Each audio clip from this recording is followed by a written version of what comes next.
Hey everybody, I'm Flash McVay, and welcome to an incredibly exciting episode of the Afterburn Podcast. We are in our evolution of Suppression of Enemy Air Defenses series, Seed, better known as Seed, and we're here. I am incredibly excited to talk to two guests. This is an honor. I got Lucky Ekman, I got Gringo Webster, two original Weasels from Vietnam, both flew in linebacker 1 and 2.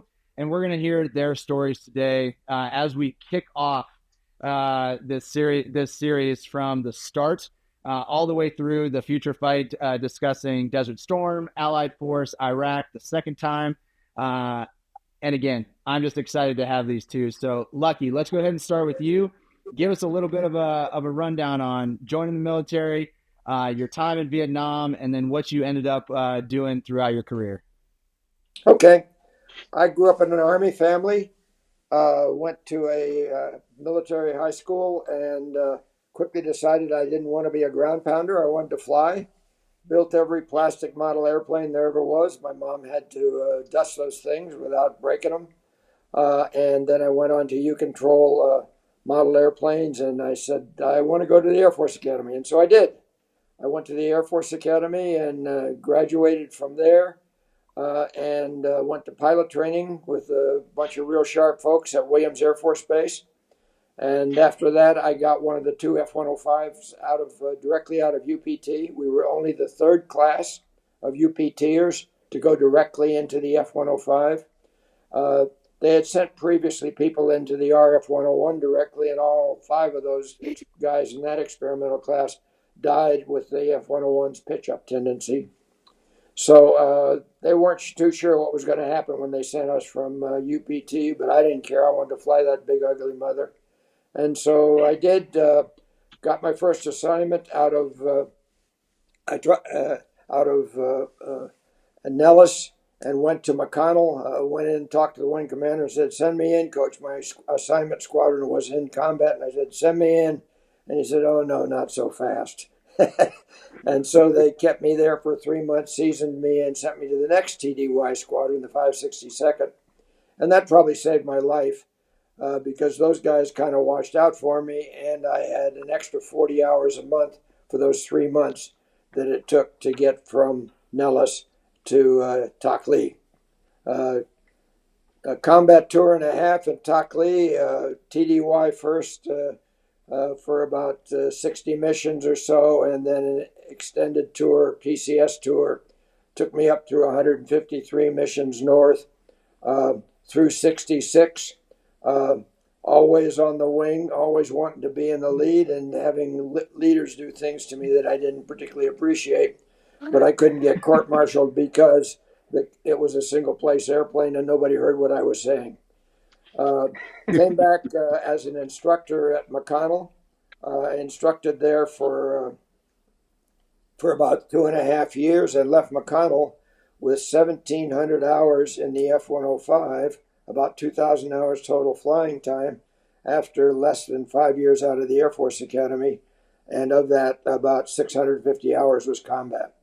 Went and goofed off in Switzerland for 2 years on an Olmsted scholarship, feeling bad because the people I'd taught and some of my friends were getting shot down and sent to the Hanoi Hilton. So came back and volunteered to come back. I actually volunteered to come back in the F4 because I wanted to go kill MiGs.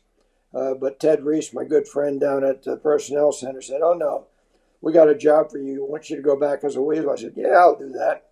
So went through Weasel School and arrived at Karat in November of 71. The war was kind of in a drifting stage then, but we could see that the North Vietnamese Army was filling up Route Package 1, getting ready to invade the South, and so we had a lot of missions over the South, and there were probably about 30 active SAM sites in Packages 1 and 2 at that time to protect the North Vietnamese Army. And so we had some pretty good activity down there until the war fired up again when they invaded in April. And we started linebacker 1 on the 10th of May. And after that, it was Katie bar the door. And going north all the time. because now I was older. I was a major and a lot older. I got to lead, and that was a good deal because now I didn't have to worry about what the guy out in front was doing to get me killed. Although I did have a few wingmen who said, "You tried to get me killed today," but I never did. I never lost. I never lost a wingman. Wayne Fisher came the That's closest. the goal. He traded paint with SA2 that went right across his nose, and there was some curious Russian paint on his radome, and he swore that I was trying to get him killed. But we so I flew through the end, just about the end of linebacker one. Got another 135 missions north or so to end up with 285, and then got sent home. I wanted to stick around. I didn't know that linebacker 2 was coming, but I wanted to stick around through the end of the year, and my squadron commander ordered me to go home so I could go to the Armed Forces Staff College. Did that, came back after the Armed Forces Staff College, taught at the Air Force Academy for 3 years, flew gliders, and then went back to the F-105G in its sunset there at George. For the last year and a half or so of that in the 561st Tactical Fighter Squadron, and then picked up the first F-4G Squadron there, which was the 563rd. Little anecdote there, I met a gentleman named Wilbur Creech who loved things to be harmonized in color. So the 561st had black and yellow as its colors, and the 563rd had red and white as its colors, and I had a mixture of all of those. And so I was talking to Creech about the capabilities of the F-4G and what a great boost it was for Weasel capability. He got on his very comfortable airplane, flew back to Langley, and as he did so, he called Jim Hardinger down at 12th Air Force and said, "I was just in the worst fighter squadron in the Air Force." And you can tell how my next 2 years went as we had to basically rebuild that piece together World War II building from scratch with carpets and wainscoting and all that stuff that didn't have a damn thing to do with combat capability. Yeah.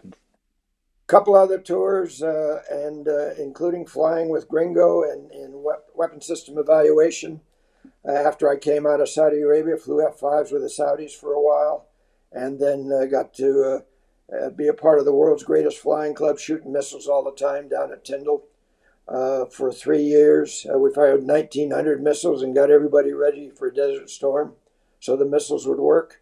And then after Tyndall, went to Torrejon as the vice commander of 16th Air Force and got to fly the sports car F-16, the F-16 C with the big inlet and the GE engine, and that was the original sports car. Flew that for 2 years, and retired. I went back to the Atlantic Council and thought lofty thoughts, and then retired in 1990. Love that. Amazing career. You said 285. Just my research on you, I had 287. Is it 285 or 287? 287 for my going away party, and we weren't counting in 72. We weren't counting. Well, I didn't want to short you to 2 tours over North Vietnam. So for this discussion, and again, just an incredible career. Gringo, go ahead. Tell us about yourself. Kind of how you got started, getting into the Weasel business, your time in Vietnam, and then how you ended up in kind of setting the legacy of the squadron that I'm currently a part of here at Hill. Yeah, so I was like most young kids, saw the airplanes flying over and thought that's obviously the thing to do. But I was came in at a time when you had to have a degree to get into pilot training, and of course back in the old days, and I went into the cadet program because I didn't have a degree yet. I couldn't sit around and wait. They said, well, just a couple more years of college, and I couldn't wait, so I had to get in, and so I signed up for aviation cadets. But unfortunately, right about the time they shut the door on aviation cadets, but I'd already signed up, so I had to go in anyway. And I spent my time in the backseat of an F-89 for a little while before I finally got into pilot training. So I got into pilot training and went through Web, and that was a whole lot of fun. And came out of there top in my class, so I could have anything they offered. Of course, like Lucky, I was after a 105, always have been. But unfortunately, my class didn't get any. They didn't have a single one for us. So I had a choice between a 102 or a 100. But we only had 3 fighters. When I say 3 fighters, single seat fighters. We had a million F4s, but they were all back seat assignments. So most guys didn't really want that, including me. So I had to decide between a 100 and a deuce. A 100, obviously a lot more fun. But at that time, all the guys coming back from Vietnam were going to training command or some goofy places, which meant your career was about 1 year long. So I said, well, bullshit to that. I'll take the deuce and then get in the thud after the deuce. And that's pretty much exactly what I did. I took the deuce and flew it for about 2.5 years. Sat up there at Iceland on the in the alert hangar at night, calling Buck Rogers at assignments, pestering the hell out of him. Finally, about 6 months before my due date to go get out of there, he said, okay, Gringo, you're done. I got you. Quit calling me. You got your thud. Go to McConnell. So I did. Went to McConnell. Got to McConnell, and guess who one of my IPs was down there? Lucky was one of the IPs when I went through McConnell. So that's where I first met Lucky. And Lucky was always a good guy to know. And anyway, so I got through McConnell, and again, going through McConnell was right when they started bringing the D's out of Talk Lee and decided to close Talk Lee. So I sat at McConnell, got through the RTU, stayed there about another 6 months, and then they said, well, okay, we need you over at Carrot now. We got the Weasels going in the 6010th. So off I went to Nellis, went through the what they call the Special Tactics course, which is the Wild Weasel course out of the 66 Fighter Weapons Squadron. So I did that, and Snake School at Clark, and then on over to Carrot to the 6010th. And most of the tour there was, at the beginning at least, was, let's say, milk runs for the most part. We did get North Vietnam time. Missions were what we called counters, because a lot of the arc lights that we supported were going in and out of the southern parts of North Vietnam along the passes between Laos and North Vietnam. So there's 3 main passes there that they were bombing a lot, and the bad guys were starting to move SAMs into that area. We did have some SAM activity. We had a lot of radar gun activity, so we got to squirt off some missiles every now and then. And towards the latter part of 71, I don't remember the exact dates, but an interesting little story of how the real raid started again. We were doing some TDYs out of Carrot because of runway work. So we would fly a day mission out of Carrot, recover at Udorn, spend the night, fly another mission out of Udorn, and then land back at Carrot. That way they reduced the air traffic at Carrot so that they could get this runway work done.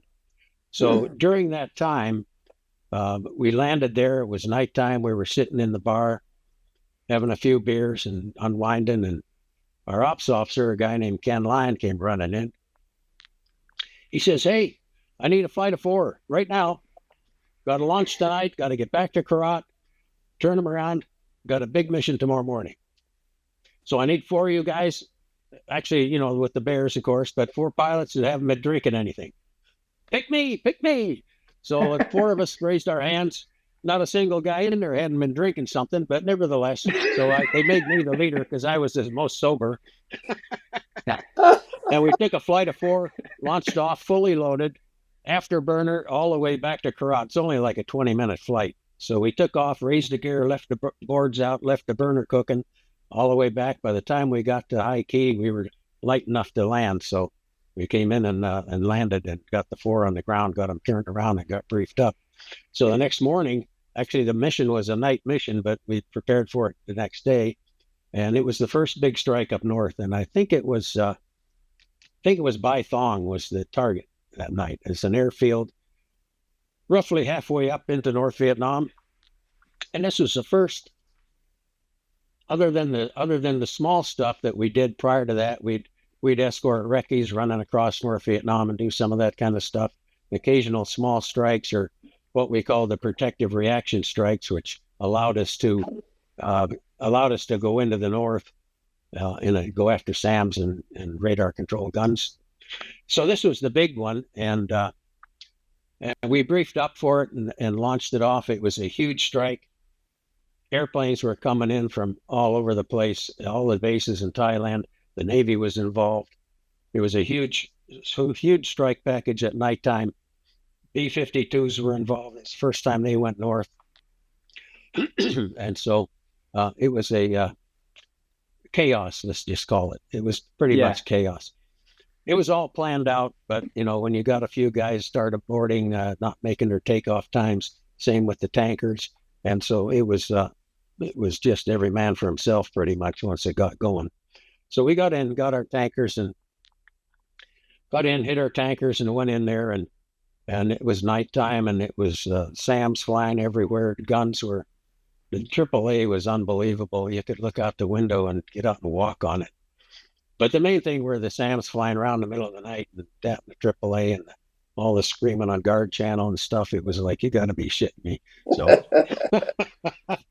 So anyway, that was the first one. And after that, it kept rolling. And that was actually even before they started calling it linebacker, because that was in the latter part of 71. Yep. And so that came shortly after that. I flew a few of those, and then my year was up. And so they were trying to transfer me back to back then what they called a rated supplement. And of course, once again, I had to deal with the dummies up at headquarters and say, no, you don't understand. That's for some other guy. That's not for me. So I pulled some strings with my pals over in a 12th Squadron at Kadena and got myself a consecutive overseas. Went over to the 12th Squadron, which was 105s. It was a D squadron that was all D airplanes, 105D single-seaters, but the squadron was designated as a Wild Weasel squadron. So we had a full complement of bears. I think we might have had 2 F models. So those guys got to share the back seat of the F once in a while. And of course, they did TDYs in and out of Karat to get their time. But so I went there and got in there for about 2 or 3 months, and then was back TDY to Karat again for more of the fun in the spring of 72. And that tour was about 3 months, I think. And the same type of missions. They were pretty much, every now and then we'd get a good deal and have some kind of day mission, escort a recce across or something. But most of it was the big night strikes going up north at the gaggles of 150 airplanes. Get the shit scared out of you and come home and do it again tomorrow, But one of those, I don't remember which one it was, but one of those I remember the intel guy telling us the next day that these strikes, Lucky will probably might want to correct me. I could be wrong. It's been a long time. But as I recall, the total time on target was around 30 minutes. And there was probably around 150 airplanes. And the intel guys one day briefed us that on that night's ride, there had been something like 150 SAMs fired in 30-minute time period or something. So it was very chaotic and exciting. Yeah. And after the war, where did the career take you? Because we're definitely going to get into the time in Vietnam, because I want to kind of walk this through like a little bit of the evolution, your training and things like that. But post-war, where did the Air Force take you? Well, like I said, I'd gone to the 12th Squadron in Kadena, 105 Squadron. We were going to convert into A7s, and kind of a last-minute change of plans. They decided to cancel that idea. So I got reassigned back to Nellis as an IP. So I'm back to Nellis as a 105 IP, and there we were training guys for the Weasel mission. It was twofold. We had a Cat 4 program for for the non-F-105 guys, like F4s and so forth, would come through and check out in the 105 and then go into phase 2, which was the Weasel training, before they went over to Karat. So I did that for a year or two, and again, the headquarters was threatening me with all kinds of crazy assignments, and so I took an opportunity to bail out and go to the reserves as a full-timer in the 105. So that was Tinker. I went Tinker, stayed there 6 or 7 years, then migrated out to Utah to the 465th, stayed there until I retired in 88. And now There you go. that's pretty much the short story.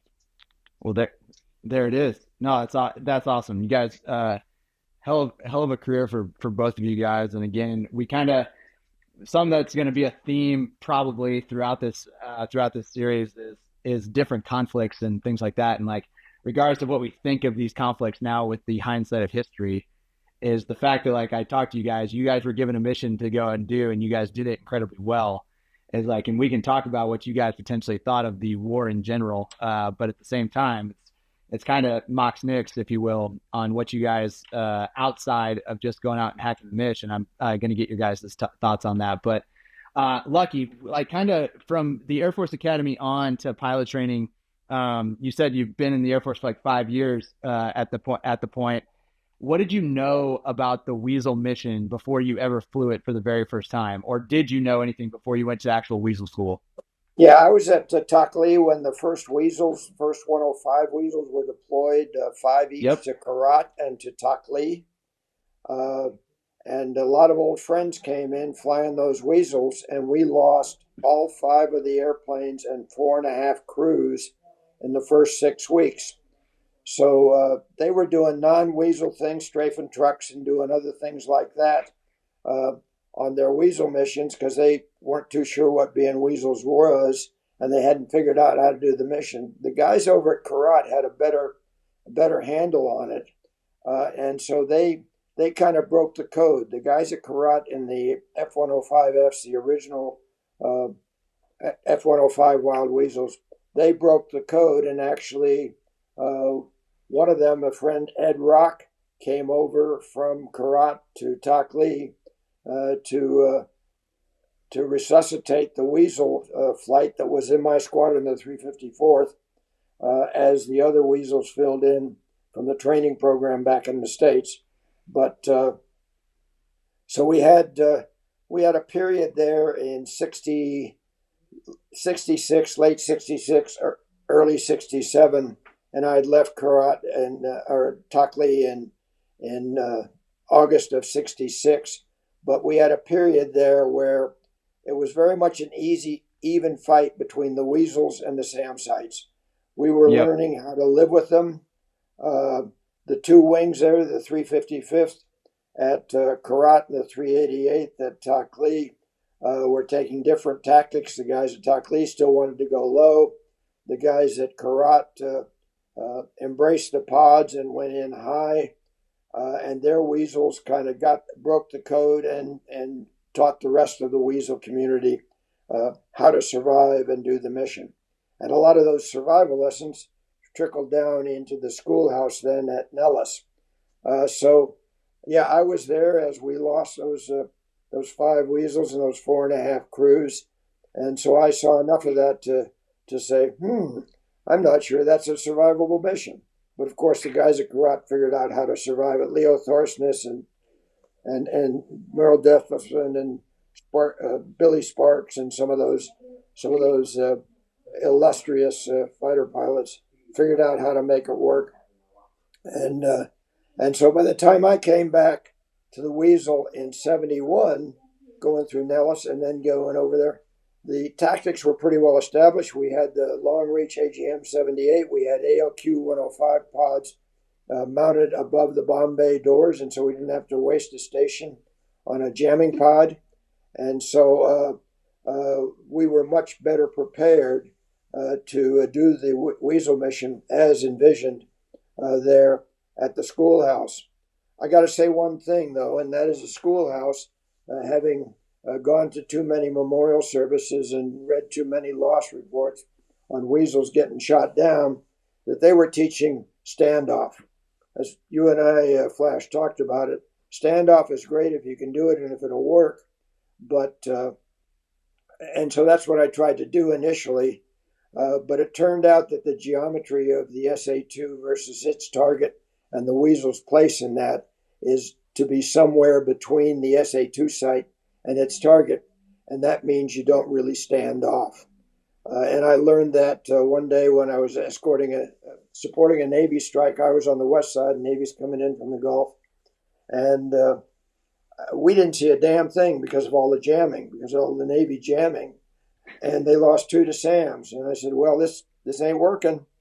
And so after that, my brave bear put up with me, and we decided to go in and sit right on top of them to make sure that we were between the SAM sites and the and their target airplanes, especially since by then we were the F4s were coming in and they were laying down a chaff trail, and then they were coming in pod formation down that chaff corridor, and you'd have a force of 30 or 40 airplanes, and there'd be 4 bombers in there with laser-guided bombs that were going to take out the target. And the target died. Target after target died that way. But if they were going right over downtown, then we went right over downtown with them. Yep. And if nothing else, we'd shoot our missiles, the big reach, the AGM-78, we'd put that against the GCI sites to try to break down the integration of the IADs. And then after that, we were a non-jamming target out there just dodging SAMs because they would shoot at us because we weren't jamming. And then we turn our jamming pods on and BFM the SAMs, and so we're providing some useful distraction, at least for the strike force trying to get in and do its job. Love that. Gringo, when you were going through Weasel School, what did Weasel School consist of? Like, how many rides? What kind of tactics were they teaching you? Were they talking about integration? Then were you working with bears? For our listeners out there, bears are the EWOs in the back.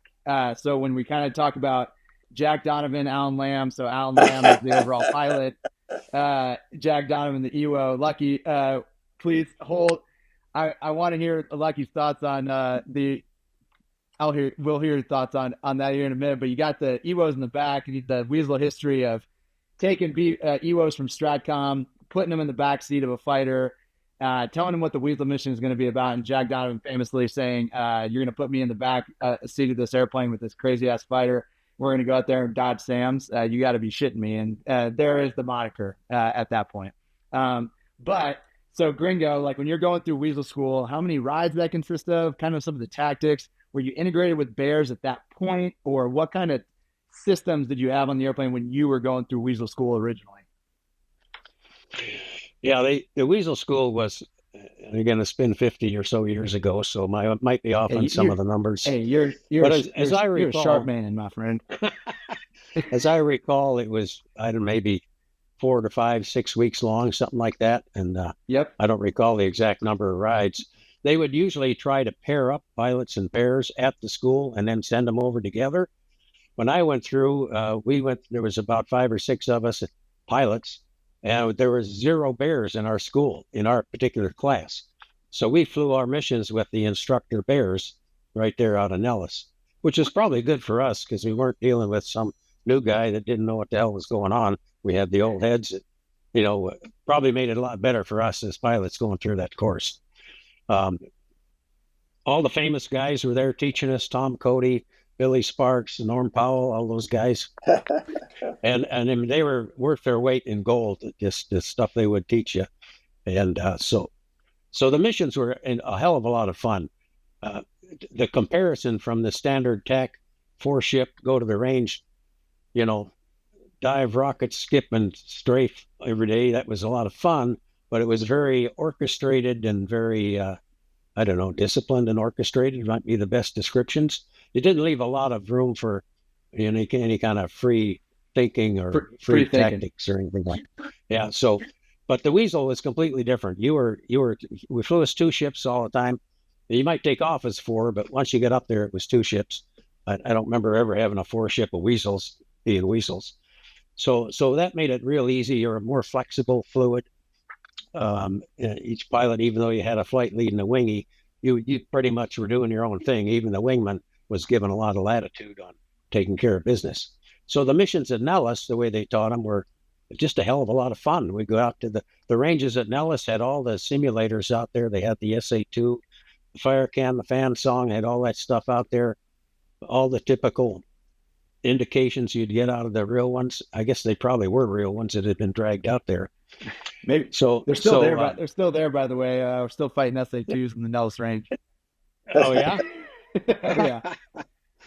Anyway, so you design your tactics and go in there with usually a flight of 4 would have 1 or 2 IPs in the flight, and they'd let the students design the tactics, lead the missions.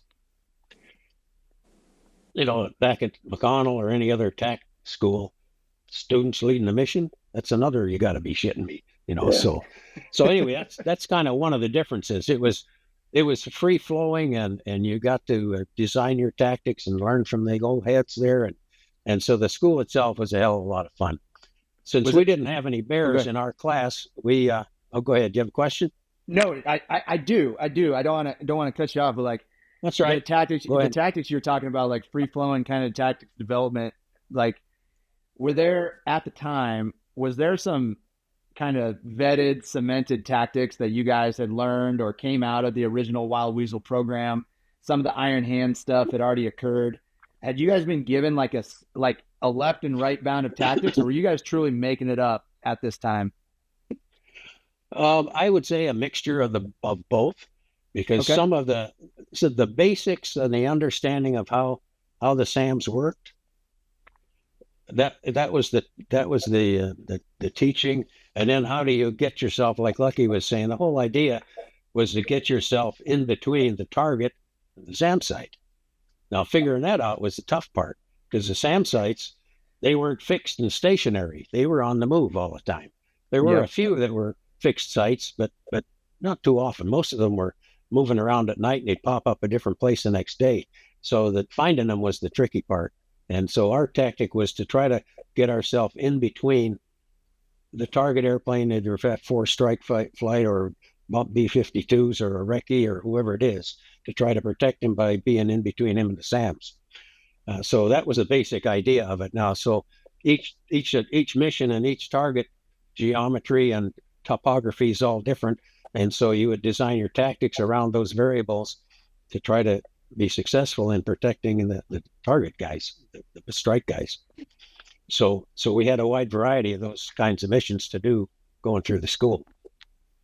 The most fun were probably the ones where we were dragged to actually attack a site rather than defend somebody against the site. Attacking the site was a lot more fun. You could just get a lot more creative in your tactics and all that stuff. So it was good. Yeah. Does that answer it pretty much? Oh yeah. Oh no, that's perfect. And then kind of the now when we're looking at the systems, like the systems that you guys were using, obviously you guys knew about threat. In fact, let's go ahead and start this conversation now from a little bit of our previous discussions. For our listeners, we had some technical difficulties last time we attempted to do this recording, but we had a little bit of a conversation before this. But so now the Vietnamese and the Russians had developed, like, we're in the heart of the Cold War for the most part, post World War II, post Korean War, starting towards Vietnam, and the Russians are concerned about our strategic bombing, like strategic bombing strategy, if you will, and delivering nuclear weapons via bombers, like we did in World War II in Hiroshima and Nagasaki. So they were attempting to build air defense systems that would preclude us from doing that, and longish range. So they originally kind of started with the SA-1, NATO term SA-1, and then now you got what Lucky and Gringo really kind of went up against as far as the surface-to-air missile site. You got your S-75 system, V-750, whatever you want to call it, the SA-2. So that's kind of like the primary threat that they're fighting in Vietnam, exported from Russia, imported into Vietnam, if you will. Kind of colloquially, if you're reading the book Hunter Killers, and what these guys are talking about is the SAM, just SAM sites. These guys, like, we knew about the system. In 1960, Gary Powers got shot down in the U-2 over Russia on a spy mission. 1962, Rudy Anderson got shot down in the U-2 over Cuba for the Cuban Missile Crisis. So this threat was known about.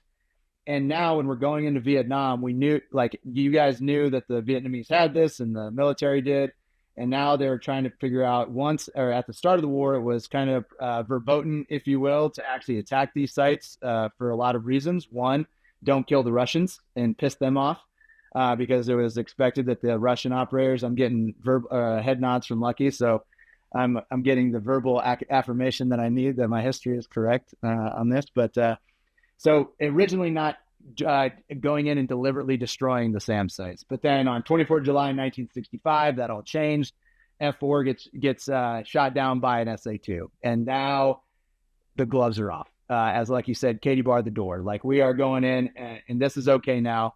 We're going to go ahead and do this. So when you're looking at in the background of all this is in fact some work, Project Wild Weasel, that we talked about. And now they're going to start kind of retrofitting some airplanes with some systems that they can go ahead and go find these SAMs, if you will, and not just utilize the eyeballs that Iron Hand was kind of doing originally, making like getting shot at. There's the SAM, roll in, rockets, bombs, guns, things of that nature. Go ahead and kill this thing. So, Lucky, from your first kind of time in when you were a wingman, what you talked about AOQ 105s later on, but what systems did you have on the airplane to actually find these SAMs? Funny you should ask. We were just beginning to get ALWR 25s from the good folks there that were developing these. The Navy actually got those first, but before, when the first F4 got shot down, there was a mission called Spring High that is part of the Weasel tradition, but it wasn't Weasels. It was just straight strike guys. 46 of them went out, and we lost 6 of those airplanes, 2 of them to a mid-air over Udorn. But they were not equipped for attacking SAM sites. They were given unfinned napalm and CBU-2, and the CBU-2 canister and then unfinned napalm all had to be delivered at 500 feet under 500 knots, or they would do potential damage to the delivering airplanes. And so that was, and by the way, McNamara helped us out with that one. When that F4 got shot down, he said, okay, we're going to go after those sites. And he gave the North Vietnamese and the Russians 3 days notice. And then we sent the Thud force from Karat and Tak Lee against those SAM sites. And we got our noses pretty badly bloodied. And Gary Willard and General Dempsey kind of put their heads together and said, okay, got to do it better. And so they came up with the F-100 Wild Weasel and got those in place over at Karat by about October. But there was another mission that hasn't gotten much attention, and that was in '66. The Navy sent one of their F4 or A4s with snake eyes, hydraulic snake eyes, and the raw gear that they had fielded before us. And they sent it over to Tak Lee, and we put 2 flights of 4 F-105s on his wing.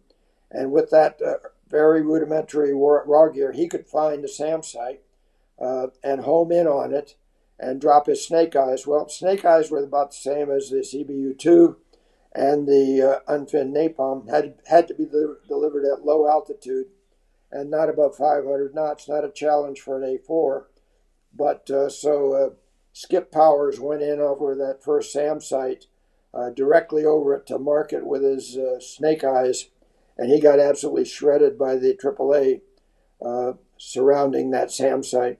We killed 2 SAM sites then in October, and that was before Jack Donovan and Al Lamb had the first Weasel kill on a SAM site. First Weasel kill. Oh, that's right. I mean, those guys were doing it. And remember, they were flying F-100s. So it was the same kind of thing. The Weasel was kind of a pathfinder to get the Weasels carrying the hard kill ordnance against the SAM sites. And it was the same sort of thing. Every time the F-100 Weasels found a SAM site and they marked it, the Thuds had dropped their loads, and then they'd press out at 1,000 miles an hour, leaving the F-100 in the dust. And so we needed a faster Weasel, and thus came the F-105. Aside, Jack Donovan, after the war, and we were having this dining in at George, and somebody thought it would be a good idea to put Jack Donovan up to talk to the assembled Weasels there and their wives. Well, Jack Donovan came up with, "You got to be shitting me." And so most of what he had to say was along that same line. Every other word was a 4-letter word. And so a whole bunch of people got their ears burned. And the wing leaders that put him up to talk had a lot of explaining to do. But that's just because Jack Donovan was Jack Donovan. I mean, That's right. You knew what you got when you got Jack Donovan. But he kind of set the pace for brave men who went into combat with us. But Love that. so we had those, and then we continued to do some Iron Hands, going against SAM sites. But as far as what I had as a wingman, nothing. I had no raw gear. I had no jammer. This was in '66. I had no raw gear, no jammers, no countermeasures, none of the things that you guys have now. And we'd come back from a mission, and I'd ask the flight lead, who had the only raw gear in the flight, I said, "What'd you see on your raw gear?" And he said, "Oh, it's so damn noisy, I turned it off." You got to be kidding me. And that's when I decided I really wanted to lead. So it was pretty rudimentary, and we learned the hard way, and we lost a lot of weasels. Even in 72, 71, 72, while I was there, we lost 10 weasel airplanes. So it was a pretty high-risk mission because you were basically out there dealing and dueling with SAM sites. One of my captains, when I had the F4G squadron, said, if life is an Olympics and if war were an Olympics, the weasels would be the javelin catchers in the Olympics. So that's been our heritage. But we, during the gap between Rolling Thunder, which ended in about late March of '68, until things got kicking off in late in '71, we went the technical route, and the Russians went the organizational route, and they created something called the IADS, tightly integrated, controlled by the big GCIs, the Barlocks, and so our best chance for degrading that whole system was to take the integration out of it and force all of those systems to operate autonomously, and then we could defeat them piecemeal. That's awesome. And so that's what we did. We had considered 100 killer tactics, and those were done in '67 from Karat and Takli with a Weasel and some strike D models on the wing. And so in '72, when we were chucking missiles and not being able to ascertain that we killed anything, I said, the Israelis in '67 went in and killed the valley. They basically killed everything that was over there so that they had air superiority over the SAM sites. And that was, and so they basically sent everything against and wiped out the SAM sites and the bigs on their airfields. And that's how they won the '67 war. And so I proposed something like that for us with the Weasels: take everything that we had in the theater and kill every SAM site, every pre-prepared SAM site. There were about 30 SAM battalions, the Gringo, and you can correct me on this if you got a better number. And there were about 200 pre-prepared SAM sites up there that they would occupy from time to time. And the idea was to kill all of them. Yeah. Well, they wouldn't let us do that. That might have alarmed their Russian sponsors, but they did let us from about July onward. They let us drag F4s along with us, hauling CBU 52 and CBU 58. 52's incendiary frag, 58's high velocity frag, and so we'd have 4 canisters of CBUs on each of our 2 F4s. And when we could isolate a SAM site by a Shrike impact or a AGM-78 impact, then we could send that element of F4s in to actually kill the site and just lay down that path of death using the CBUs. And that worked out really, really well. Good. And so that's what we were doing from about July onward through about October. And I left over there at the end of October to come home, having, as linebacker one was winding down, the Paris peace talks were going great guns, thinking they were making progress. And when those hit a snag, that caused linebacker two to start with the Buffs going over the north and scare the bejesus out of everybody. There you go. And so Gringo, like now, like for your time in Vietnam, like more in the 71 time frame, when we're looking at the systems that you guys had on your jets, and I know in our previous discussion, like you're talking about the Bears would have more data on this stuff, but from a pilot's perspective, the systems that you had on your airplanes, like did you have AOQ 105 at the time? What did you have? And then how did it work? Like just take your one each SA2 site, it turns on for the very first time. How did those systems work? And what did you know as a pilot? So primarily we had the raw gear, which was if my numbers are right, APR 2526, is that right? Or is it 2425? It's one of those. 2526 or maybe even 3536, but I think you're right. I think it's 2526. Yeah, that was the one that I started out with at Nellis, and it was over there for the most part. So that was a combination of the vector scope and what we called the billboard. The billboard was a panel about 6 inches by about 4 inches with a series of lights on it. And so the information to the pilot was that combination. The vector scope gave you a signal on a just like a round scope with an arrow pointing at the radar that's looking at you. The length of that strobe was an indication, not necessarily of the distance, but of the power of the signal. So a guy far away that's really got you locked up might give you a pretty long strobe, where a guy close in that's just kind of looking at you, peeking at you, might give you a small strobe. And then you had what we used to call we had rings on the scope, 1, 2, and 3 rings.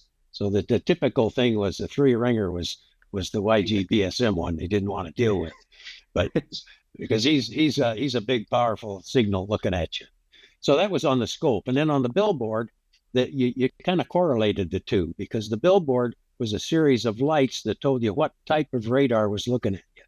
It could be an airborne interceptor radar. It could be a SA2 SAM Fansong radar.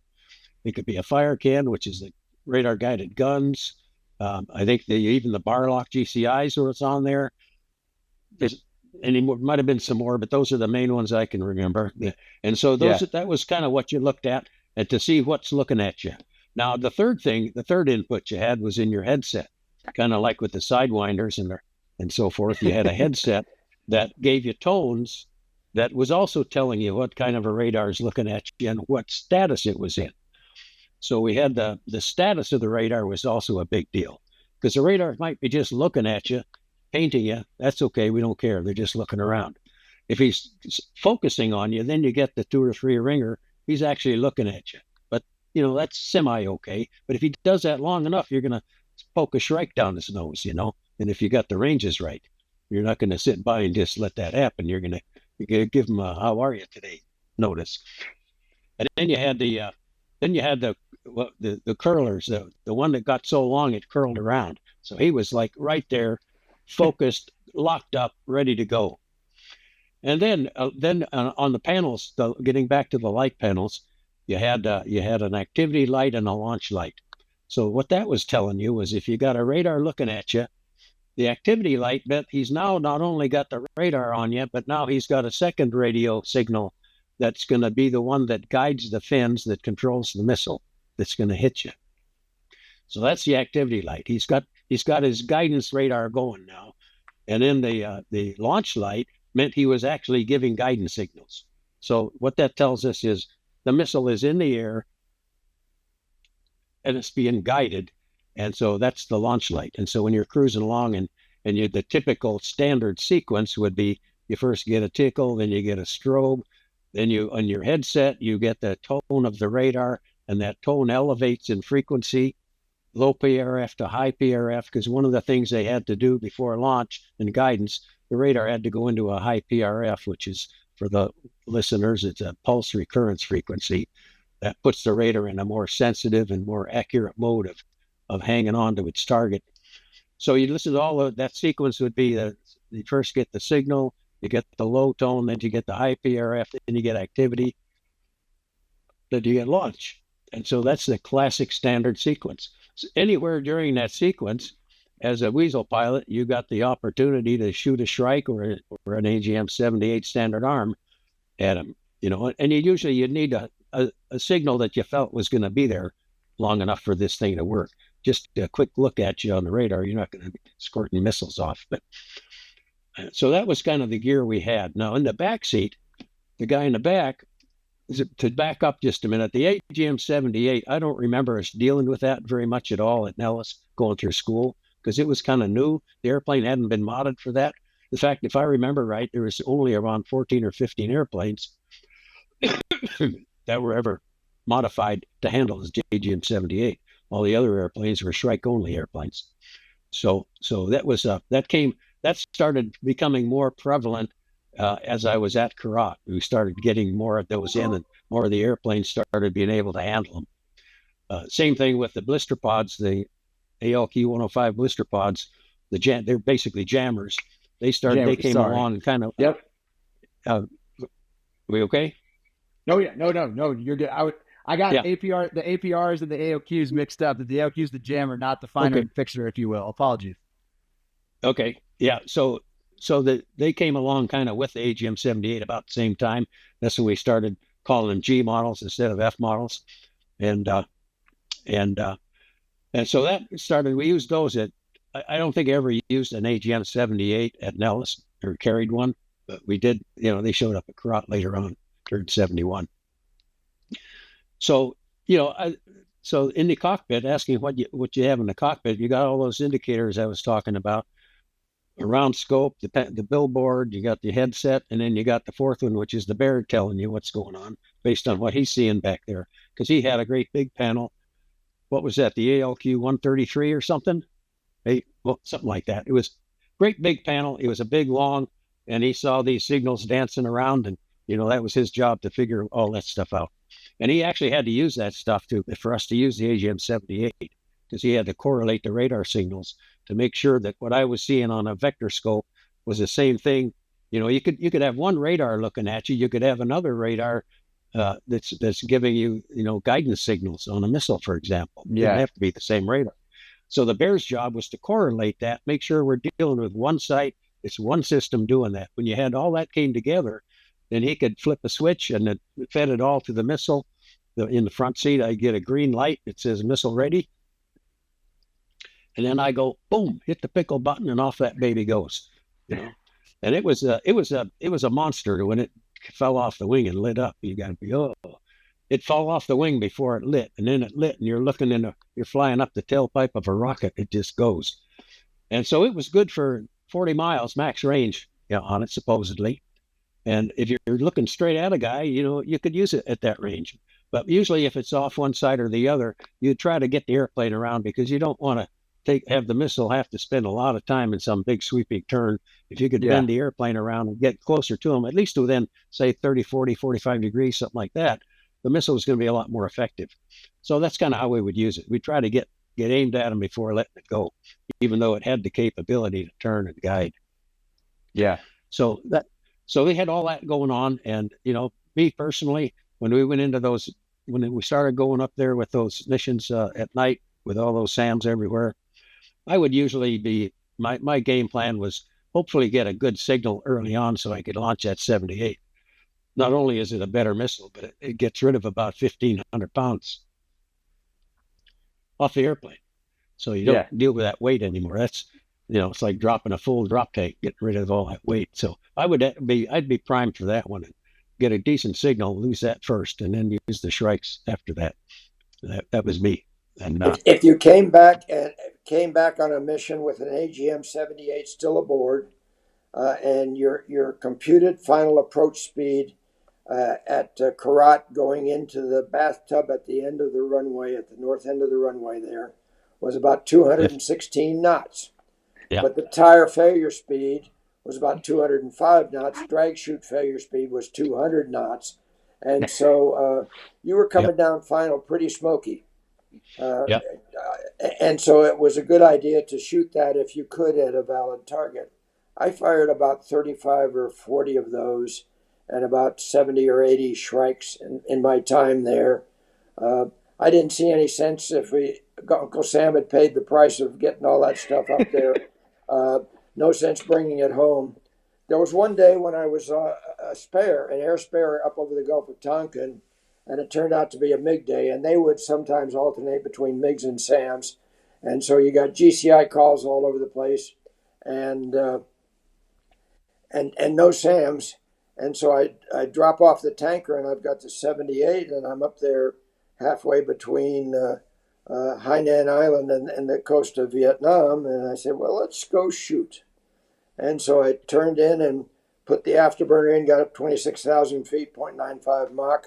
And at that altitude, that launch altitude, 78 would go almost 55, 60 miles. If you gave it some extra kinetic energy, it would do great. And so fired that thing off and then went back home because I was just a spare. I wasn't supposed to go into North Vietnam. And so I'm reporting back into the command post, and I gave them did expend. And when I landed, I got to meet a whole bunch of colonels. I said, what did you do and why did you do it? And I said, well, you paid the price of getting me up there, and I knew it was going to be a MiG day, and I knew that their GCIs were going to give them an advantage. And so I thought I'd thin the crowd of the GCIs out a little bit for our guys. And they thought about that. And the next day the frag came back and said, spares may expend.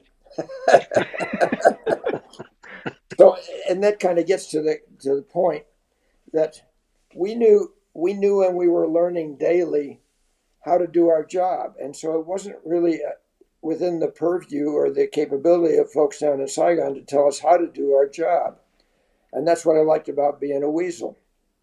It was, I think one time I had a plan, and Gringo, maybe you did better than I did, but one time I had a plan, went in and executed it exactly as I thought I would, because every time my plan got overturned in the first 15 to 45 seconds by the disposition of the SAM sites and their tactics and their blinking and all the things they were doing to try to evade us and defeat us. And so the nice thing about being a Weasel was you had to figure it out on the fly. You had to be your own tactician as you went, and nobody was going to spoon feed you tactics that were appropriate to that day because nobody had seen that day before that day. Yeah, no, that's an incredible point. Like that's kind of what we teach now is like as a Weasel, it's like it is the most dynamic mission that you're going to become a part of because again, it's kind of you have a little bit of intel about where these SAM sites are. And then whether that's where they actually are is to be determined. And then now you're going to have, just like you talked about, they pick these SAM sites up and move them. And then you now, first in, last out, are going to go find them. And like as far as the capabilities we have today are pretty robust and incredible, to be perfectly honest with you. But it's still kind of one of those omit to confirm, if you will, that one of the true first time that I'm going to know that this site is physically actually there is when it maybe emits, and SAMs emit and turn on, go on air to shoot at you. And so that's the only reason they exist. And that's the only they don't turn on for you to find them. They turn on to shoot something. And hopefully you're in the right position and you have at least the tactics. And again, your left and right bounds of your tactics and a dynamic way of thinking to actually execute this mission. So kind of like to the weapon you guys were talking about, like, so the evolution of those, you guys have brought up the Shrike, the AGM-45 and the AGM-78, the standard arm. And then one of my favorite weapons of the AGM-88, the Harm that came along later on, which I still had one of those in the F-35. That'd be great. But you guys kind of had it. You guys were a little bit outsticked, if you will, like from kind of some of the unclassified numbers, 17 nautical mile on that original SA-2 that you guys were kind of going after. That was kind of their heart of the envelope shot, or a little bit of their match range shot, if you will. And then the Shrike itself, from correct me if I'm wrong, either Gringo or Lucky, you guys were looking to shoot that thing like 10 miles, like as far as like how that was kind of going.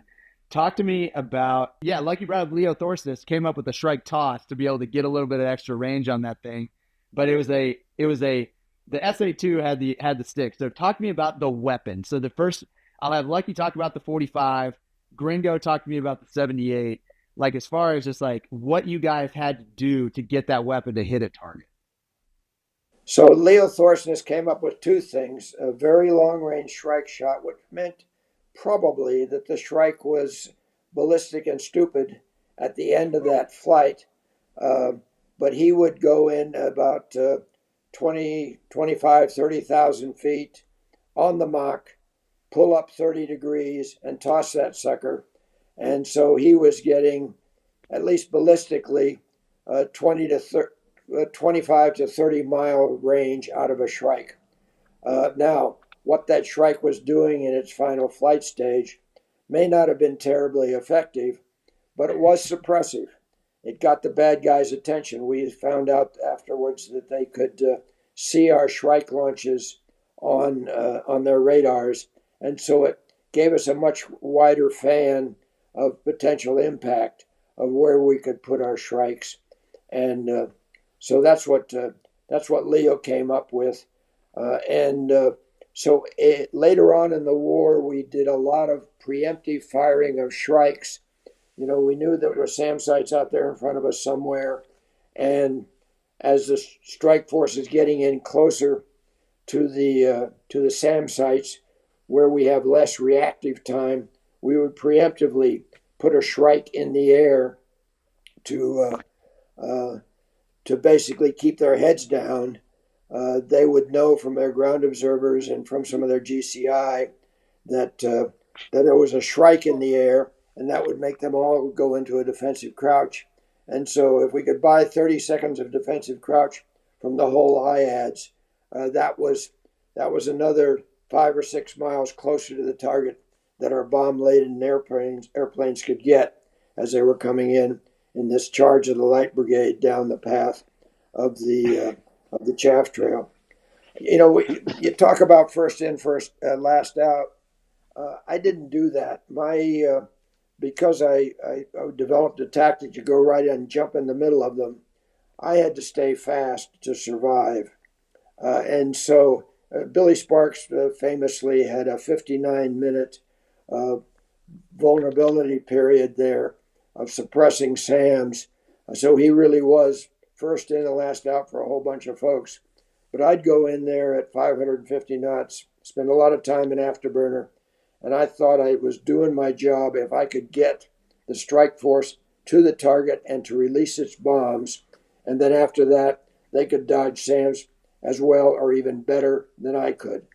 So it was my job to get them while they were protected or where they were predictable, and while they had that bomb load, to get them all the way to the target. And then after that, it was kind of every man for himself. I love that. And like, again, that AGM-45, like as far as what Gringo's talked about, you get the green missile ready light for like kind of consent to fire. But like, was there anything, because I remember in the harm, like we build our harm tables, like what beams are in the harm, like trying to shoot this thing at, like what did you need to actually get a missile to actually hit its target, as far as you could just fire it off, and then what was in the guts of that missile that was actually able to have a guide? The AGM-45s were set. They were preset to a certain frequency. Yep. And so you might have an AGM-45 that was set for guns, or you might have one that was set for SAMs, or you might have one that was set for GCI. So, and those were not cockpit selectable like the AGM-78 was. The AGM-78 was the Bear's missile. He could program that thing. He could program a turn into it. He could do all kinds of magic based on the real-time intelligence he was gathering in the back seat, put that in that missile. So the AGM-78 was potentially a much more effective missile, and we considered by then the Shrike as a suppressive missile, put it in the air, and make the bad guys worry about where it was going to land. I had one mission where I did that. I tossed the Shrike over I'd strafed a SAM site as the strike force was going right in over what I thought was an active SAM site. So I laid out 500 rounds of high angle strafe on this SAM site and pulled up, and sure enough, there was a SAM site on the air. Pulled up, tossed a Shrike at a 45-degree toss over the back of the strike force, and the MiG killers sitting down there in Banana Valley viewed that as a hostile act. And so as I came off of firing my Shrike, they shot a Sparrow at me. and I didn't know that, but the F4s that were with me, because it was a hunter-killer mission, said, you had a Sparrow go right by your belly. And that was a friend, John Madden, who shot that Sparrow. But I suspect what happened was, as I came off, having lofted the Shrike, he saw the plan form of the F-105 and broke lock. And, of course, the Sparrow was a beam rider. So it really wasn't going to come that close to me.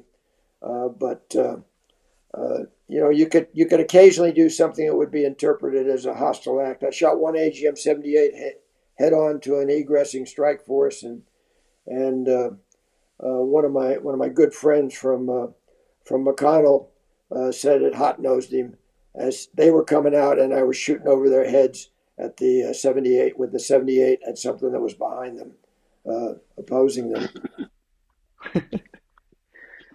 And Gringo, so now the question I'm going to have, we kind of talked about the 45 and the 78, so where it's like kind of the Bears missile.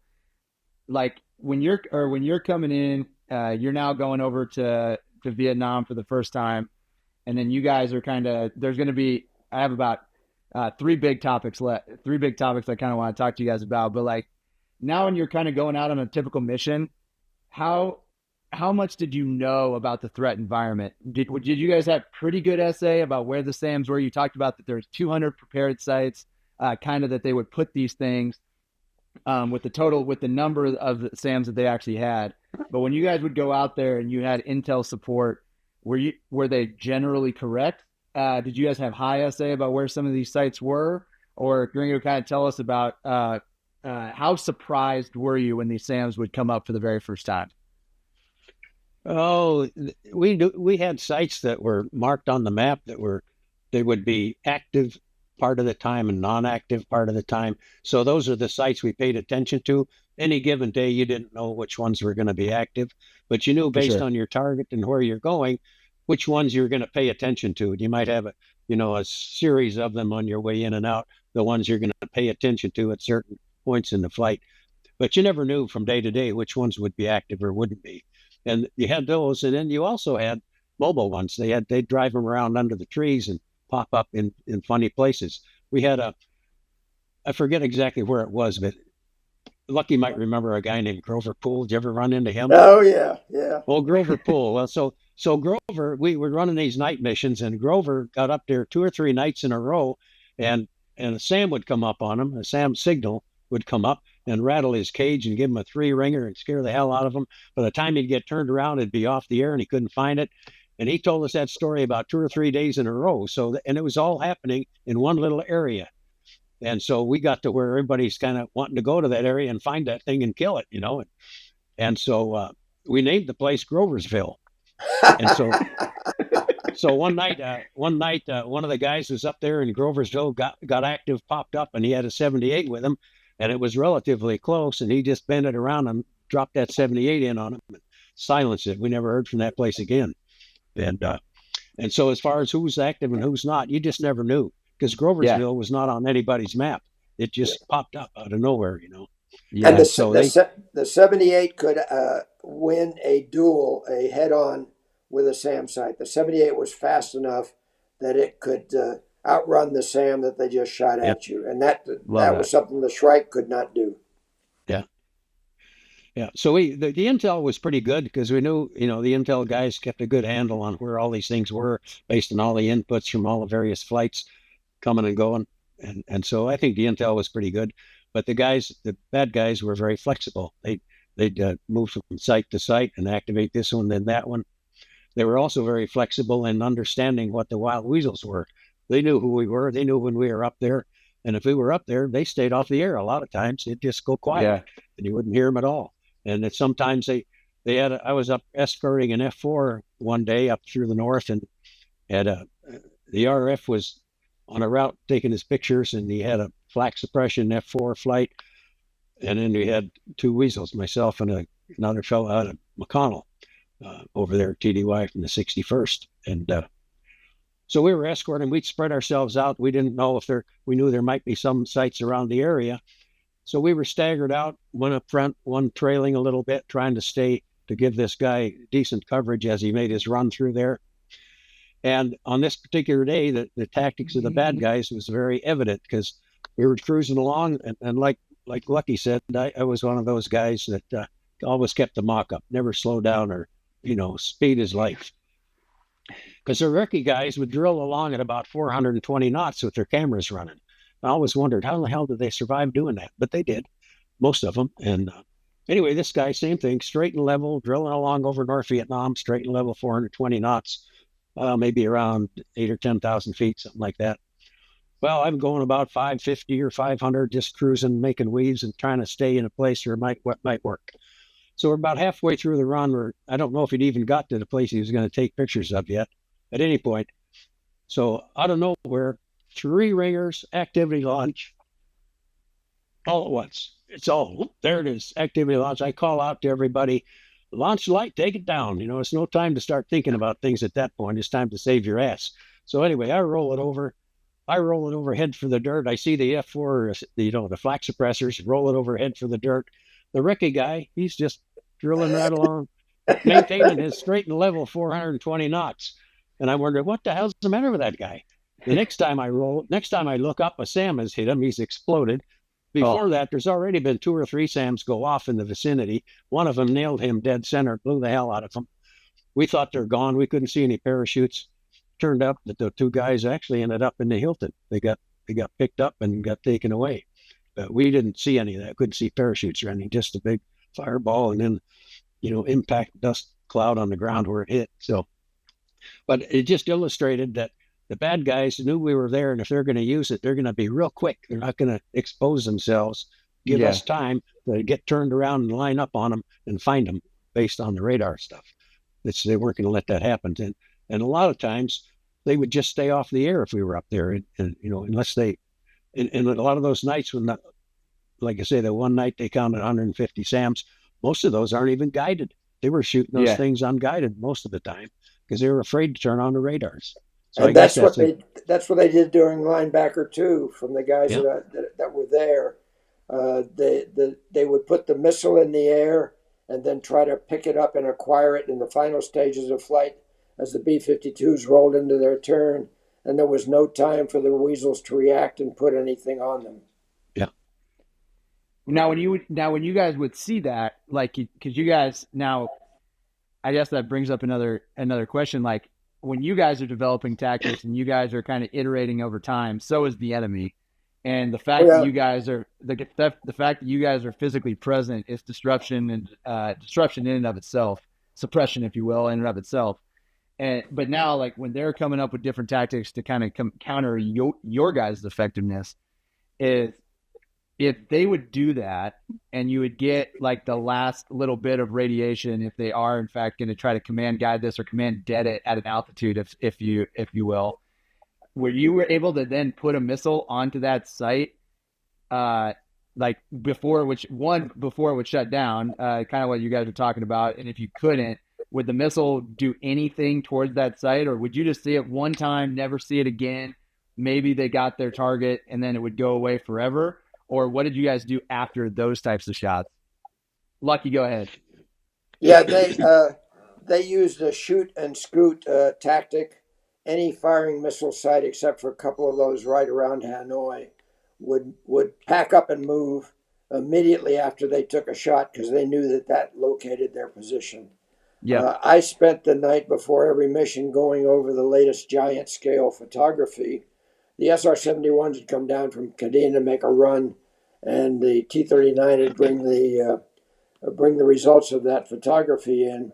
And so, but that was still, 18 to 36 hours old. And so any sites that had fired would not be there, almost guaranteed, except for those ones, hard sites right around Hanoi. And so we had to expect surprises. And Yeah. we got plenty of surprises. Yeah.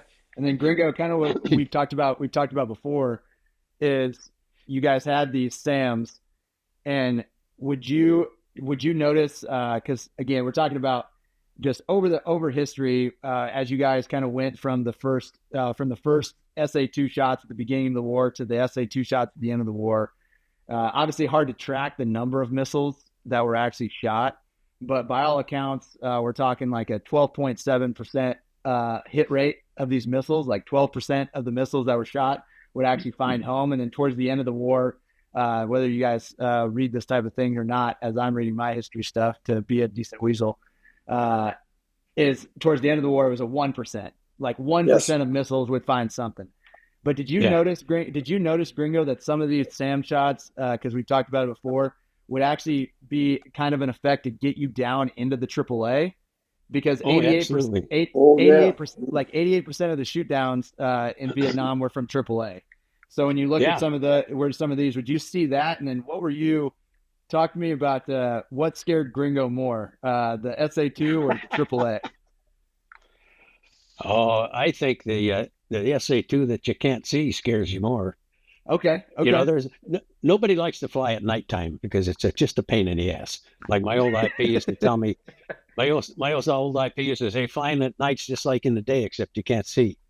However, on these missions, flying at night, it was actually, I thought, an advantage because you could see the SAMs from way out there and see them really easy. Daytime, it was a bastard trying to see those SAMs themselves. You know, if you happen to catch the rocket boost, but once they're in the air, they're really hard to find. And up there, the air was always kind of moist, a lot of moisture. The visibility wasn't that great. And so daytimes, it was hard seeing them, really hard. But at night, you could see them forever. So even though, like you say, the firing lots of them, at least at night, you could see them flying all around, going everywhere. You could watch them coming up like Roman candles. Now, as far as their tactics that you were asking, yeah, they definitely had tactics like that. In fact, I remember back at the schoolhouse, probably it was Billy Sparks telling us about how they'd tickle you and get you turning and tickle you and get you turning. And if you do what they want you to do, you end up making a 180 flying right back into where they want you for the flak. And then the flak opens up on you. So, and I can remember one night on one of these big strikes, exactly that. What happened is nighttime, and we're in there, the SAMs are going it's already in the heat of battle. And I get a tickle here at 3 o'clock, turn into them, get another tickle, and turn in again. Pretty soon, I'd almost done a 180. It's probably halfway around. And I realized that's the Billy Sparks lecture right there, you know. And I'd already, you know, so I just rolled over and took it down and just got out of that part of the sky and just left that place alone because that guy wasn't going to stay on the air long enough for me to get around to get a shot at him. So I said, to hell with you, and just turned around and went the other way and dealt with somebody else. But yeah, they would try that stuff. And sometimes it worked. They got, even towards the end of the war, they got guys with that kind of stuff. Yeah. So they got very good. They were probably the 11 level SA2 operators in the world there after a while. And it wasn't Russians. It was North Vietnamese guys who had gotten that's what I was going to ask you. Smart over the course of the war because they never went home. They were at home to start with. I had one occasion where I'm pretty sure I was fired at by a Fansong F. Fansong F was a optically guided. It was I think an echo band SAM, but it was also had optical guidance capabilities, kind of like crosshairs, and two operators sitting in the top looking visually out at you. And so I was getting ready to dodge a SAM about 10 miles southwest of Hanoi. Was coming across the river, and so I'd get my speed up, getting ready to dodge him, and I had the shit light, the S sector light that said we were being fired at. And sure enough, there's a SAM coming at me, so I'm paying attention to this one SAM, and something blows up right behind the airplane. It was kind of like body surfing on a wave that's too big for you, and it just throws your ass up in the air. And it was a direct shot. But I never saw a strobe from that SAM site. So it was we used to call it Dr. Pepper, 10, 2, and 4. that SAM sites would shoot at you. If they were really trying to kill you, they would engage you with multiple sites at the same time, capture your eyeballs with one of those SAMs, and then shoot you with another. But in this case, they shot with a SAM. Since I was flying pretty much straight and level, accelerating, getting ready to dodge this guy, and it blew up right behind the airplane. Command detonated. And if you know, an SA-2 travels pretty fast. It's a Mach 2, 2.5 missile, even at low altitude. And so he's coming at you at somewhere around 2,500 feet per second. And he's got a radially bursting missile warhead there. But at that speed, the effect of the speed on the warhead is you have a cone, and that cone went perfectly around my airplane. One of the other weasels that was nearby saw that, and he figured that Lucky and Mike Basilovac were dead. What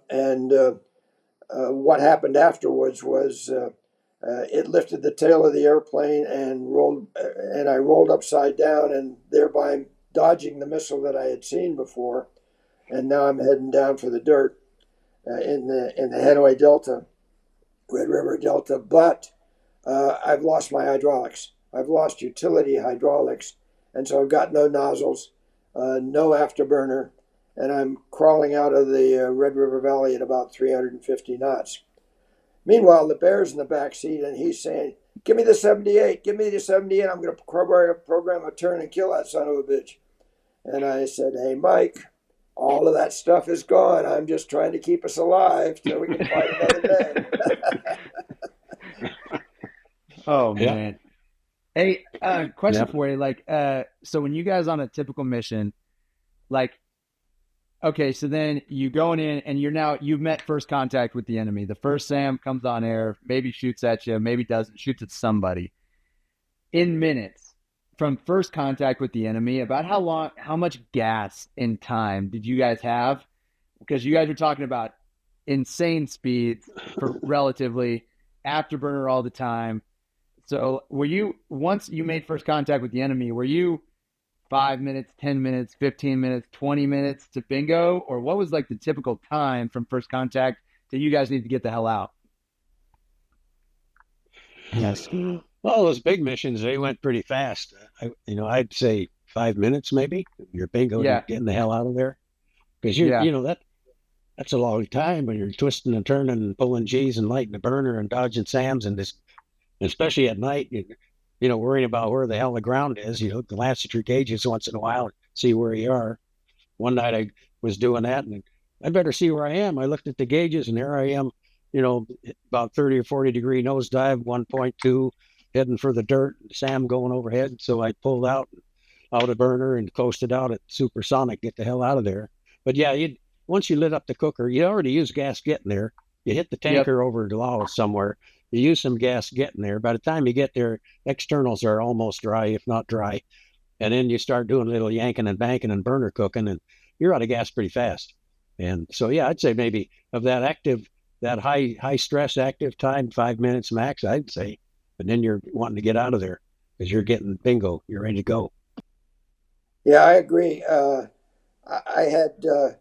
had one mission escorting buffs up by Than Hoa, and the cloud tops were at about 20,000 feet, and suddenly the cloud, and we were solid undercast underneath us. And one of the rules of thumb was never fly over an undercast in a SAM belt because you can't see them coming. Well, it happened to be nighttime, and so it was a good deal. I knew that something was coming because the whole cloud lit up, and it stayed lighted. But when I started to dodge that thing, because we were as sectored, we were the object of that SAM's attention, I went down into the cloud, and so I spent maybe 5 minutes or maybe an eternity, I can't remember which, basically doing my best no tally SAM break in a cloud, waiting for the cloud waiting for the SAMs to go by. And I think I had several shot at me. I don't know. I didn't count them. I was just waiting for the cloud to go dark. And then I crawled out of there. And so it may have been just about a 5-minute evasive maneuver in full blower. There you go. Okay, because that's something that the reason we're having these conversations, as I shared with you guys prior to getting you guys on the pod, is as we get farther removed from like the shooting wars, if you will, there's guys like myself that have kind of devoted their life to the Weasel mission, the majority of my professional career, but we haven't done it in combat. And so when we go out there and we do this in training, like we don't have the assumptions necessarily on how long we have in the target area. So what we kind of look at is all of a sudden we're kind of out there in training and we say, okay, the first SAM has been launched or the first SAM has been found. And then we're out there in training for another 30 minutes. And that's just not realistic. Like you are fully defending yourself from these SAMs, and you're using the gas that they put in the tank and like gas in the tank, altitude above you, speed behind you, and all that stuff that we talk about. But the time distortion and how much time you have to accomplish this mission, get in, get out before you are truly out of gas, is something that I feel is an assumption that we are kind of lacking. And hearing you guys talk about, all right, well, as soon as first contact with the enemy happens, you got about 5, 7, 10, 12 minutes until you're gone, and you got to get back to your tanker to just get your ass home. So kind of that assumption. I appreciate you guys sharing that. So the next question that I got for you guys, actually, I will. This is a good time to bring this up. Lucky, real quick. I know we talked about it the last time. You have in your career one more takeoff than landing. Is that correct? Yes. Guilty as charged. Tell us what happened there. That was in a strike mission. It was Ho Chi Minh's birthday party. Ho Chi Minh, you may know, his birthday was in the middle of May. His hometown was a place called Yen Bay, way up the Red River from Hanoi, probably 60 miles up the Red River from Hanoi. And so we were going to throw a proper birthday party for dear old Ho Chi Minh. There was a military area there in his town, and we were going to obliterate that thing. And so we sent 68 dive bombers against it, and that was pretty much all that we had at Karat and Takli, all thuds. And then we had some F4 mid-cap. And I don't recall that we had any Wild Weasel coverage. This was May of '66, so I don't think the Weasels had even gotten there, and the F-100 Weasels weren't playing yet up there. And so we sent in flak suppressors, and the flak suppressors got most of the sites, but they missed the big 85 south of the river there, Yen Bay. And so there's a big barrage, and it was better for them to actually try to aim at a 105 because a big airplane moving fast, it's hard to figure the lead on it. And so they would just barrage, shoot everything straight up in the air. And so we rolled in and we had 85s going off all around us. And then partway down the chute, we had 57s. And at a recovery, we had 37 millimeters. On a dive bomb pass, I always did something a little atypical. I hit the pickle button and the afterburner at the same time, even if I'm pointing at the ground at 45 degrees, because the thud afterburner took 5 seconds to light, and I would have the nose above the horizon about the time that burner kicked in. And most people would tend to turn right coming off a target because it's easier to pull on a pole than it is to push on a pole. So almost everybody came off right, and so I always came off left. And so that left me very often out there by myself, trying to catch up with everybody else. But at least I wasn't doing something predictable because I was always on the wing following somebody else. And so about the time that burner lit, every light in the airplane lit up, fire lights, the works. I headed out the pre-briefed egress heading.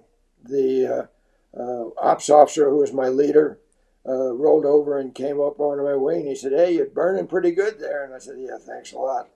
And I was busy trying to keep the airplane in the air, and I was doing pretty good. I got about 10 miles away from the target, and then the airplane started getting squirrely as it bled to death hydraulically, and I started losing pitch control, and the fire was getting brighter and brighter. And so the ops host said, "Okay, Ekman, time to go." And that's a. You guys use tactical call signs these days. We didn't in those days. We had issued call signs, and you had to look down at your knee board to see who you were that day. Well, what we use now is Gringo, Lucky, and Flash, And so immediately you know who's being talked to. In this Yep. case, he just said, Ekman, time to go. And out I went and did everything that I'd planned to do if I ever got shot down, and was in the high country there between the Black and the Red River. Never saw anything more communist than a mosquito, and was on the ground for about an hour and a half. And the Jelly Green Giant guys, braver guys than I to fly up there in a helicopter, but they came up there and fished me out in about an hour and a half. And during that, since I was right in the middle, I was a dive bomber number 32, I think, or 34. I had guys going out over me all the time, and so I had plenty of folks to talk to. They said I was garbaging up the radio pretty bad, and talking to them as they went by. And the helicopter came in and snatched me out and took me back and got me X-rayed because I'd hurt my legs. I couldn't deploy the seat kit going through the trees, but fortunately I landed on the seat kit rather than the other way around, so it didn't break my legs. So they took me back to Vang Pao's hospital on the southwest corner of the PDJ, took some photos, then flew me back to Udorn, and a classmate met me with a bottle of scotch, and I don't remember much after that. Well, that's a good segue.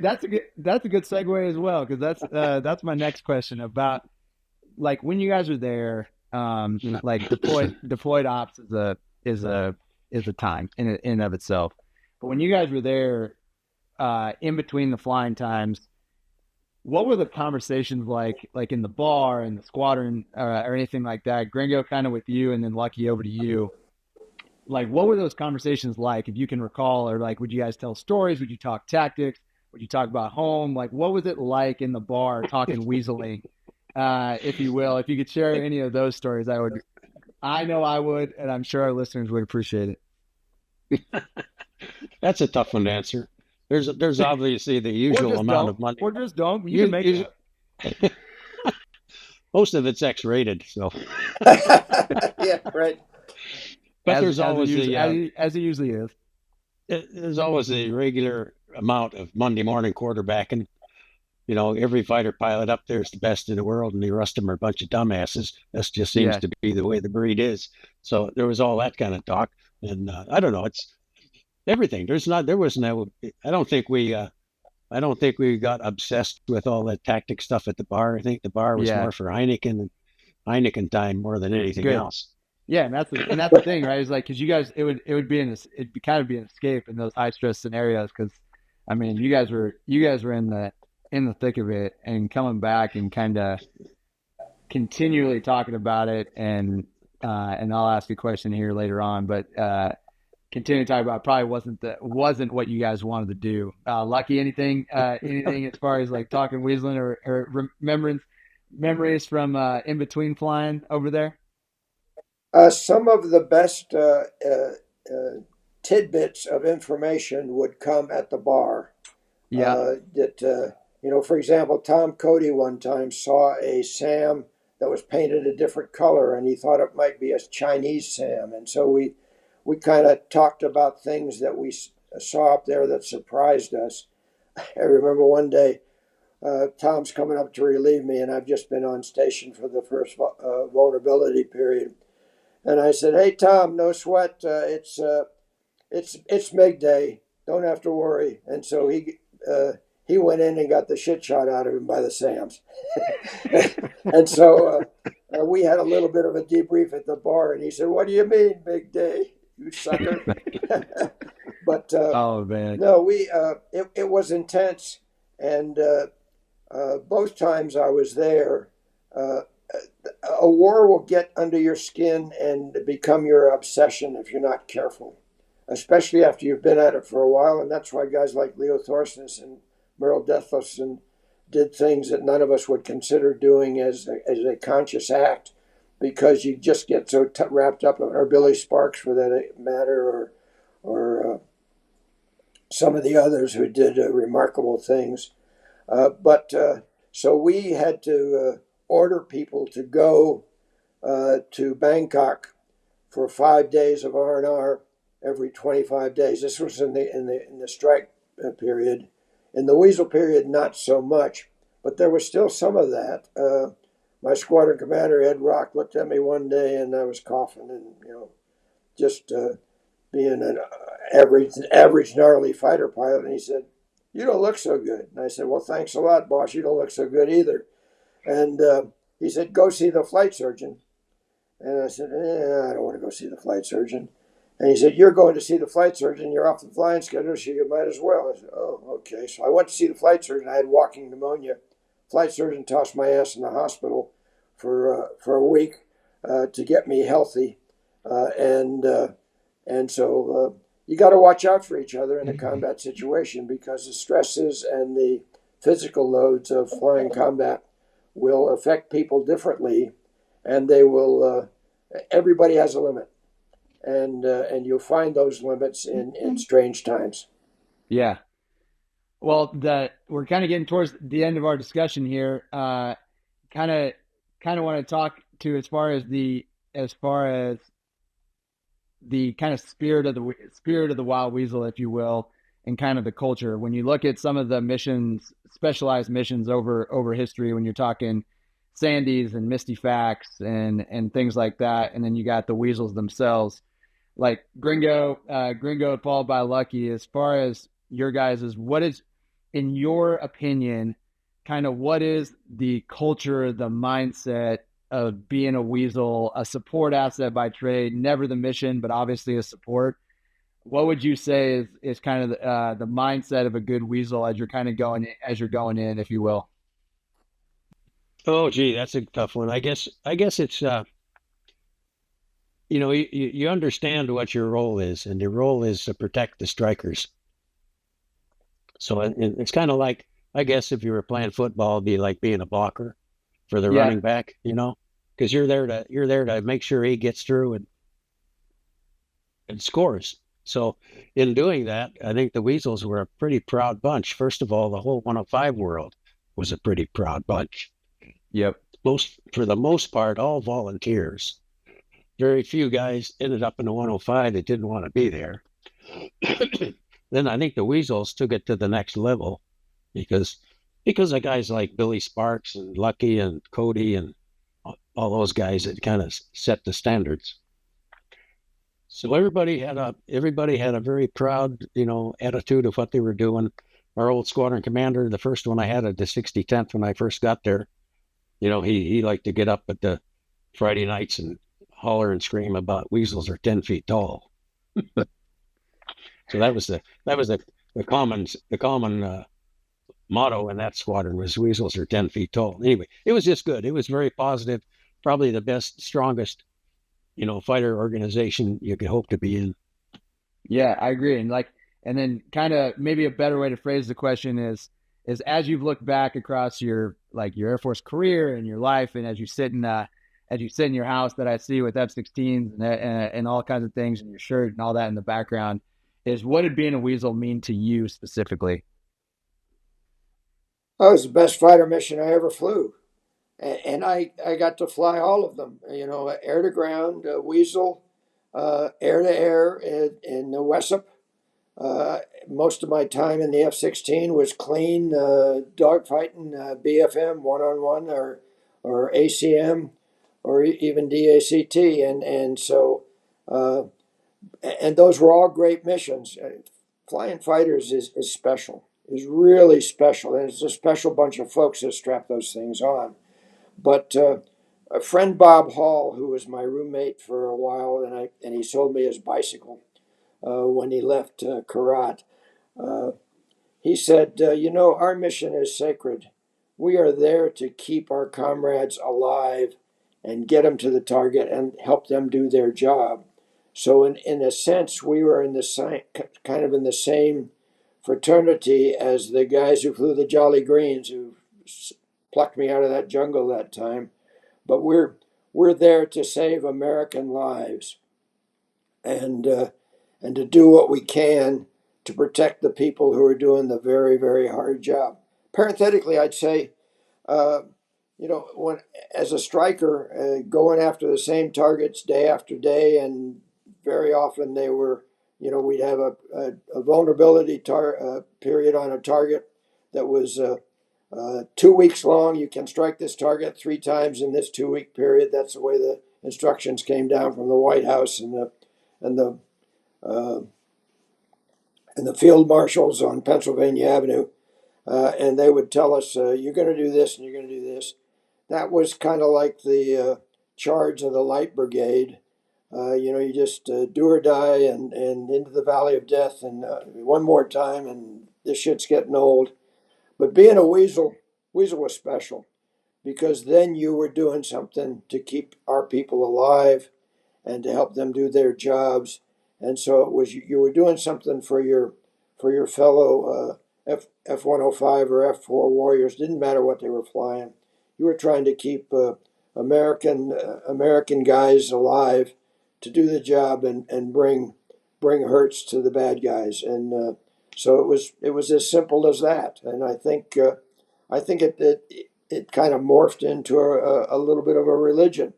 It became a faith that we had to keep with our brethren who were up there doing the really tough jobs of going the same place day after day, time after time, and we were there to try to increase their survival chances.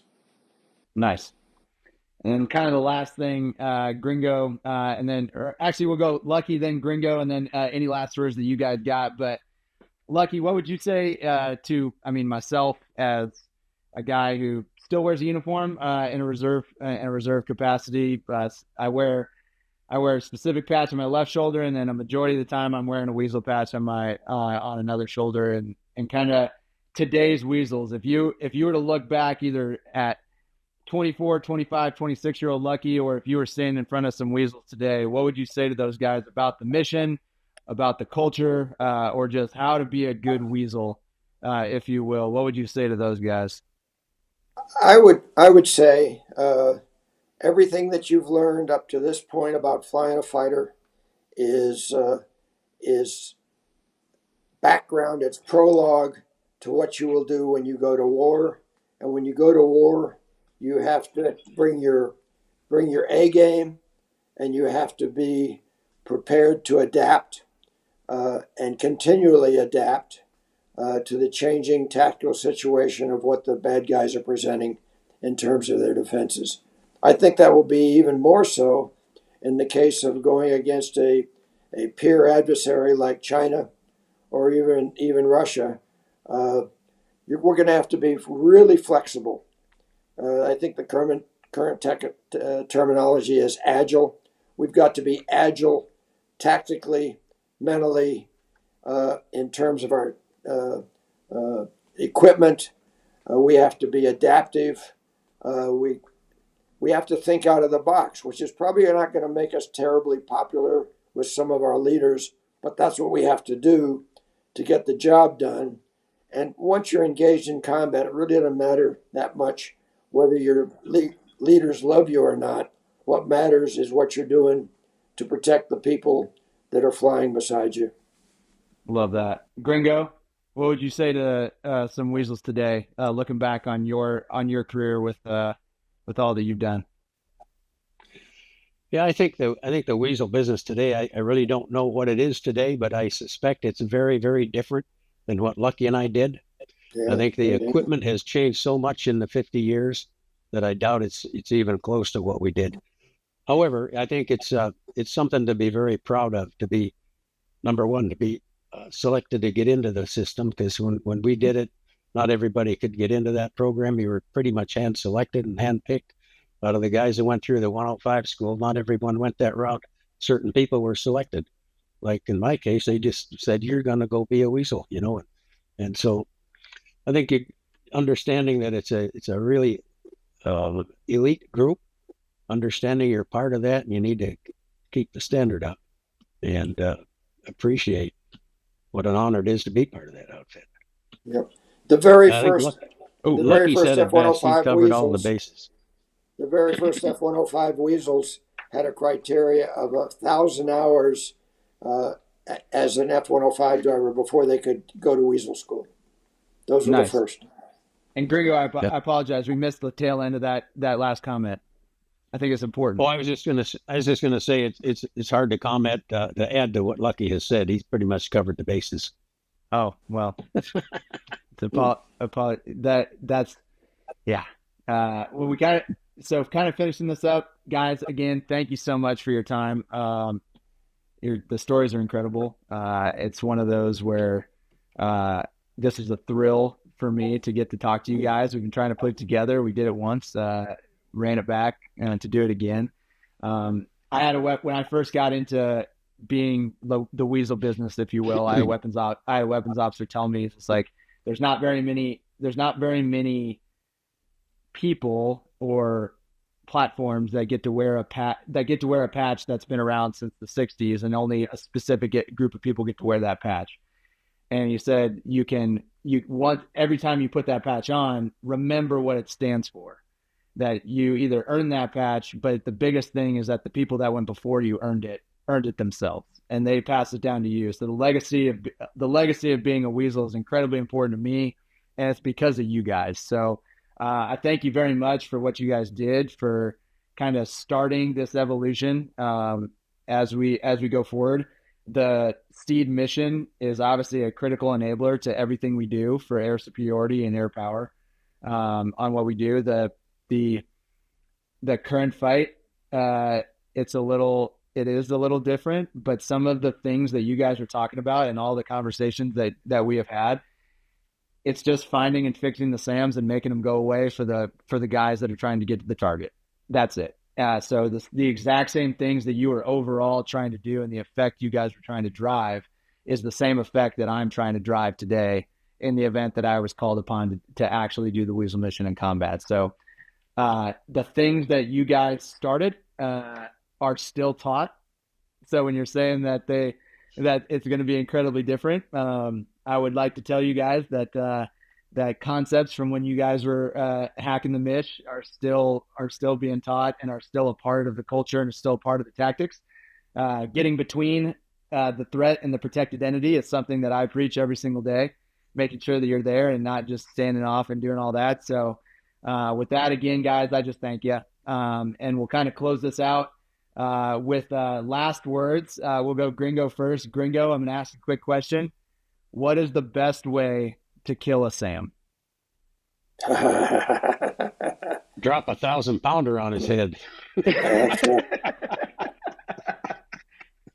Is there anything you have to do before you do that, or is that just the best way to do it?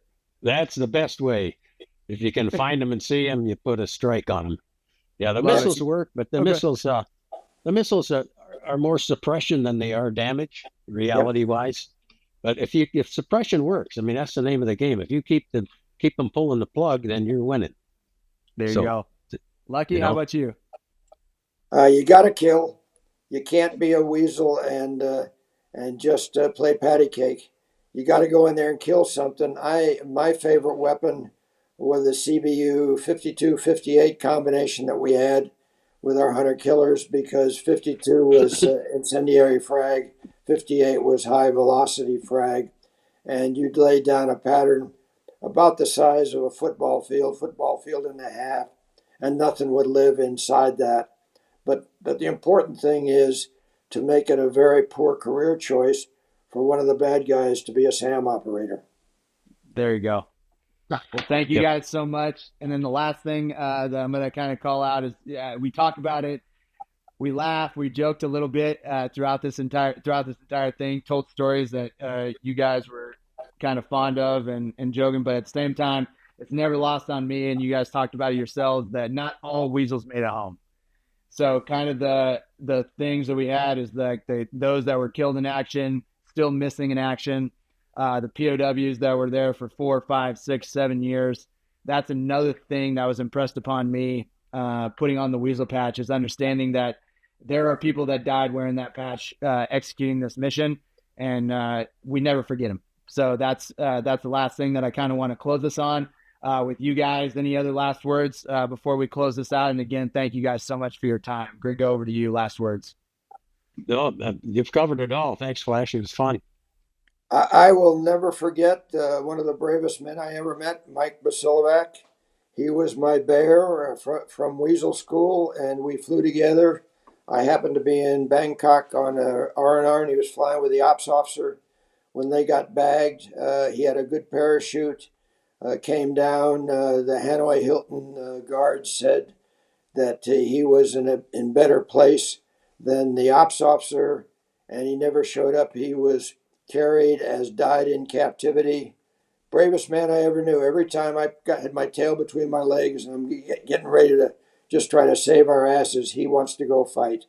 And so it took a lot of guts to ride through a lot of the things that we put those bears through, both in the F-105 and then later on in the F-4G, running around it with our hair on fire at 100 feet, getting ready to try to beat SA-8s in the Fulda Gap. It took a lot of faith in the people in the dumb shit up front, and a lot of courage for the guys in the back to do their job. Some of them did it initially starting off getting sick all the time, but any pilot that had any sense at all taught his bear how to fly, how to refuel, and how to fly formation, because that was a life insurance policy if something bad happened up front. And so the bears were the real-time intelligence gathering of the Weasel mission, and they were absolutely essential. You guys now have the harm targeting pods or the bells and whistles that you have there in the F-35, but we had a whole community of very brave guys who went places trusting in us, and we can never forget them. Absolutely. Absolutely. Well, thank you guys so much. Thank you to our supporters and our listeners. I hope you guys enjoyed this episode as much as I enjoyed listening to these guys' stories. Click the subscribe button. A link. I'm going to put Hunter Killers, the book, in the caption. And again, just thank you guys so much. I appreciate it, and I hope you guys have an amazing rest of your day. See you guys. Thank you.